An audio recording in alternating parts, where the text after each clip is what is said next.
নমস্কার প্রিয় দর্শক বন্ধু, আপনাদের চ্যানেল অ্যাস্ট্রোসেক চ্যানেলে আসার জন্য সকলকে অসংখ্য ধন্যবাদ।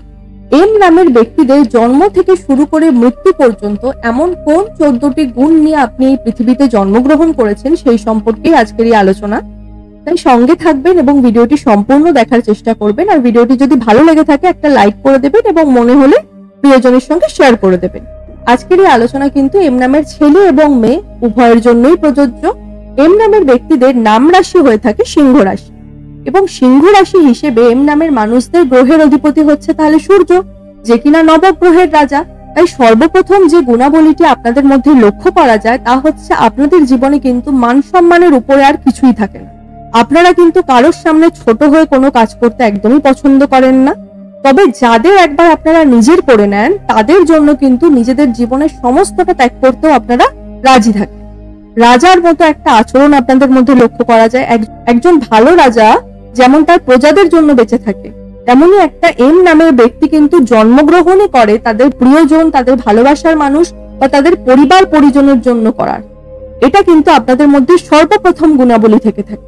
এবার দ্বিতীয় যে গুণাবলীটি আপনাদের মধ্যে লক্ষ্য করা যায় তা হলো আপনাদের মধ্যে কিন্তু আত্মবিশ্বাস বা সেলফ কনফিডেন্স কিন্তু প্রচুর থাকে, এবং কখনো কখনো আপনার এই আত্মবিশ্বাস কিন্তু অপরজনের মনে হয় যে আপনাদের মধ্যে অহংকার রয়েছে।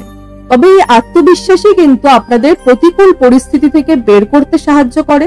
জীবনে অনেক সময় হয়ে থাকে আপনারা অসফলতার সম্মুখীন হন, তবে পুনরায় কিভাবে শূন্য থেকে শুরু করতে হবে এবং শূন্য থেকে শুরু করে নিজেকে সমাজের কাছে হিরো প্রমাণিত করতে হবে সেটা কিন্তু আপনারা অত্যন্ত ভালোভাবে জানেন।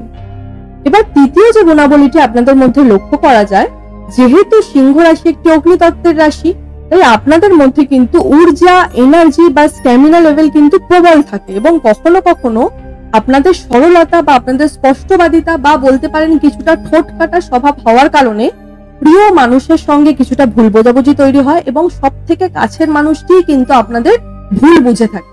এবং চতুর্থ যে গুণাবলীটি আপনাদের মধ্যে থাকে তা হলো আপনারা কিন্তু কারোর অধীনে থেকে কর্ম করতে একদমই পছন্দ করেন না।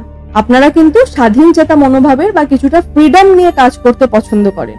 একটা উদাহরণ দিয়ে বলছি, ধরুন অফিসে আপনাকে কোনো বস বা সিনিয়র আপনাকে কোনো কাজ দিয়েছে, যতক্ষণ আপনার মাথার উপর আপনার বস বা সিনিয়র বসে থাকবে আপনি কিন্তু সেই কাজটা 100% এফর্ট দিয়ে করবেন না। তবে একই কাজ যদি আপনাকে স্বাধীনভাবে করতে দেওয়া হয় বা ফ্রিডমের সাথে আপনাকে করতে দেওয়া হয়, সেখানে আপনারা কিন্তু যথেষ্ট ভালোভাবে একটা রেজাল্ট কিন্তু সেই কাজটার বের করে আনবেন। এবং স্বাধীন চেতা মনোভাব হওয়ার কারণে কিন্তু বেশিরভাগ ক্ষেত্রে দেখা যায় এম নামের ব্যক্তিরা কিন্তু সাকসেস হয়ে থাকে তাদের নিজস্ব ব্যবসায়। ব্যবসা কিন্তু আপনাদের জন্য অত্যন্ত সুইটেবল একটা ফিল্ড। এই ফিল্ডে কিন্তু এম নামের প্রত্যেকটি ব্যক্তি মোস্টলি কিন্তু 90 থেকে 95% কিন্তু সফল হয়ে থাকে। পঞ্চম যে গুণাবলীটি আপনাদের মধ্যে থাকে তা হলো আপনারা কিন্তু খানিকটা চাপা স্বভাবের। সাধারণত মন খুলে কিন্তু আপনারা কথা বলেন না, তবে যাদের সাথে আপনারা একবার ক্লোজ হয়ে যান তাকে কিন্তু নিজের জীবনের সবটুকু বলে ফেলেন। তাদের সামনে নিজেদের শৈশব, নিজেদের চঞ্চলতা এই সমস্ত কিছুর প্রকাশ কিন্তু আপনারা করে থাকেন। এবং অনেক সময় কি হয়, এই চঞ্চলতার প্রকাশের কারণে অধৈর্য হয়ে গিয়ে কিন্তু একটা ভুল পদক্ষেপও আপনারা নিয়ে ফেলেন, এবং আগামী দিনে কিন্তু সেই পদক্ষেপটা নিয়ে আপনি কিন্তু রিগ্রেট করেন যে কেন আপনি এই ডিসিশনটা নিলেন। এটা কিন্তু আপনাদের মধ্যে পরিলক্ষিত হয়। তার ষষ্ঠ যে গুণাবলীটি আপনাদের মধ্যে থাকে তা হলো সচরাচর কিন্তু আপনারা কাউকে কোনো রকম ভাবে কোনো কথা দেন না বা কারোর সাথে কিন্তু কোনো রকম ভাবে কোনো প্রমিস দেন না। কিন্তু একবার যদি আপনারা কাউকে কোনো রকম ভাবে প্রমিস দিয়ে ফেলেন, সেই প্রমিসটা যেভাবেই হোক আপনারা কিন্তু ফুলফিল করবেন। তার কারণ ওই একটাই, সূর্যের গুণাবলী আপনাদের মধ্যে বিদ্যমান। যা একবার আপনারা কাউকে কথা দিয়ে দেবেন সেটা কিন্তু যেহেন উপায় আপনারা কিন্তু করবেনই করবেন। এই গুণটাও কিন্তু আপনাদের মধ্যে থাকে। এবার সপ্তম যে গুণাবলীটি আপনাদের মধ্যে থাকে তা হলো আপনাদের কিন্তু কমিউনিকেশন লেভেল অত্যন্ত হাই থাকে। নিজেদের পার্সোনালিটি, নিজেদের কথাবার্তার মাধ্যমে যে কোনো ফিল্ডে থাকা মানুষ বা যে কোনো কর্মে থাকা মানুষ বা যে কোনো সামনের মানুষকে কিন্তু একটা অ্যাট্রাক্ট করার ক্ষমতা আপনাদের মধ্যে থাকে। তার কারণ ওই আবারও একটাই, সূর্যের যে একটা তেজ তা তো আপনাদের মধ্যে রয়েছে। অর্থাৎ যদি একটা উদাহরণ দিয়ে বোঝানো হয়, ধরুন 10 জন মানুষ এক জায়গায় দাঁড়িয়ে রয়েছে, ওই 10 জন ব্যক্তির মধ্যে একজন এম নামের ব্যক্তি যদি কেউ থেকে থাকে, তার পার্সোনালিটি, তার আচার ব্যবহার, তার পোশাক পরিচ্ছদ এই সমস্ত কিছু কিন্তু সবার থেকে অনেকখানি আলাদা হবে। আর এটাই কিন্তু বলতে পারেন আপনাদের কোয়ালিটি বা আপনাদের ট্যালেন্ট। তাই অনেক মানুষ কিন্তু যারা এম নামের ব্যক্তিরা রয়েছেন তারা কিন্তু মার্কেটিং ফিল্ডে সাফল্য লাভ করেন বা সেলস প্রোফাইলে কিন্তু যথেষ্ট উন্নতি করতে দেখা যায় আপনাদের। এই জায়গাগুলো কিন্তু আপনাদের ভালো, কমিউনিকেশন স্কিল আপনাদের অত্যন্ত হাই থাকে, লজিক ছাড়া কিন্তু আপনারা কথা বলেন না, ভুলভাল কথা আপনাদের মুখ থেকে কিন্তু বেরোবে না, লজিক থাকবে তবেই আপনারা কোথাও কথা বলবেন। এবার অষ্টম যে গুণাবলীটা আপনাদের মধ্যে থাকে তা হলো 27 থেকে 28 বছর বয়সের পর কিন্তু আপনাদের মেইনলি ক্যারিয়ারে একটা উন্নতি দেখা যায়, কারণ এই বয়সটাতেই কিন্তু এম নামের ব্যক্তিদের কনফিডেন্স লেভেল অত্যন্ত হাই থাকে। আর এই সময়কালে যে কোনো কর্মে একটা অসাধ্যকে সাধন করার ক্ষমতা কিন্তু আপনাদের মধ্যে থাকে। 27 বছর বয়স থেকে শুরু করে 28 বছর বয়সের পর হঠাৎই একটা শুভ পরিবর্তন কিন্তু আপনাদের ক্যারিয়ারের মধ্যে আসে। তবে 24, 25, 26 এই যে 3টে সাল থাকে, এই 3টে সাল কিন্তু আপনাদের জন্য যথেষ্ট স্ট্রাগলের হয়ে থাকে। তবে 27-এর পর থেকে কিন্তু ধীরে ধীরে আপনাদের ক্যারিয়ারে একটা গ্রোথ আসতে স্টার্ট হয়। নবম যে গুণাবলীটি আপনাদের মধ্যে থাকে তা হলো আপনারা কিন্তু পাহাড় পর্বত বা হিল স্টেশনে ঘুরতে পছন্দ করেন। এনজয়মেন্ট, আমোদ প্রমোদ, ঘোরাফেরা করা, বন্ধু বান্ধবের সাথে একটু বাইরে গিয়ে আড্ডা মারা, এগুলো কিন্তু আপনারা প্রচন্ড পরিমাণে পছন্দ করে থাকেন এবং আপনারা শৌখিনও হয়ে থাকেন। খাওয়া দাওয়ার প্রতি আপনাদের শৌখিনতা দেখা যায়, পোশাক পরিচ্ছদের প্রতি আপনাদের শৌখিনতা প্রবল, এগুলো কিন্তু আপনাদের মধ্যে থাকছে। দশম যে গুণাবলীটি আপনাদের মধ্যে থাকে, আপনারা কিন্তু পড়াশোনায় একটু মধ্যম প্রকৃতির হয়ে থাকেন বা মধ্যমের থেকে একটু ভালো হয়ে থাকেন। পড়াশোনায় দুর্বল কিন্তু আপনারা একদমই নয়। অর্থাৎ এম নামের যারা ব্যক্তিরা রয়েছেন তাদের মাথা কিন্তু প্রচন্ড শার্প মাইন্ড হয়, বুদ্ধিমত্তা আপনাদের মধ্যে প্রবল থাকে এবং পড়াশোনার দিকে কিন্তু অনেক কম সময় লাগিয়ে আপনারা কিন্তু একটা ভালো রেজাল্ট বের করে কিভাবে আনতে হবে সেটা কিন্তু আপনারা জানেন। আপনারা যে সারা বছর পড়ে যাচ্ছেন এরকমটা কিন্তু নয়, খুব কম সময় পড়বেন, পরীক্ষার আগের কটা দিন পড়বেন এবং পরীক্ষায় কিন্তু একটা মোটামুটি ভালো রেজাল্ট কিন্তু আপনারা তুলে নিয়ে চলে আসবেন। এই জায়গাটা কিন্তু আপনাদের মধ্যে বিদ্যমান থাকেই, তার কারণ ওই যে সূর্য আপনাদের অধিপতি দেবতা, তো সূর্যের যে গুণাবলীগুলো সেগুলো তো থাকবে। 11 নম্বর যে পয়েন্টটা থাকছে আপনাদের মধ্যে সেটা হচ্ছে আপনারা কিন্তু 32 বছর বয়সের পর বেশিরভাগ এম নামের ব্যক্তিদের দেখা গিয়ে থাকে যে আধ্যাত্মিকতা বা স্পিরিচুয়ালিটির প্রতি একটা আকর্ষণ বাড়তে থাকে এবং এই আকর্ষণটা কিন্তু প্র্যাকটিক্যালি হয়, কারণ আমি একটু আগেও বললাম এম নামের ব্যক্তিরা কিন্তু প্রচন্ড লজিক্যাল হয়ে থাকে।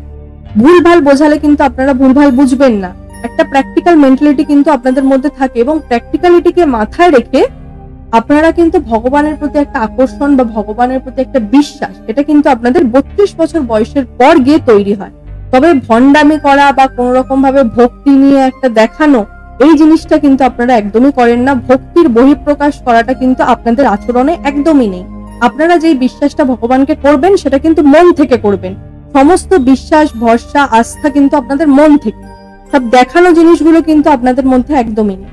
12 নম্বর যে গুণটা আপনাদের জন্য থাকে সেটা হচ্ছে আপনারা কিন্তু বাইরে থেকে দেখলে যে কোনো মানুষ মনে করবে আপনি প্রচুর স্ট্রিক্ট, প্রচুর আপনি মানে শক্ত একটা মেন্টালিটি, প্রচন্ড হার্ড, কিন্তু অ্যাকচুয়ালি আপনারা মন থেকে কিন্তু প্রচন্ড ইমোশনাল প্রকৃতির হয়ে থাকেন।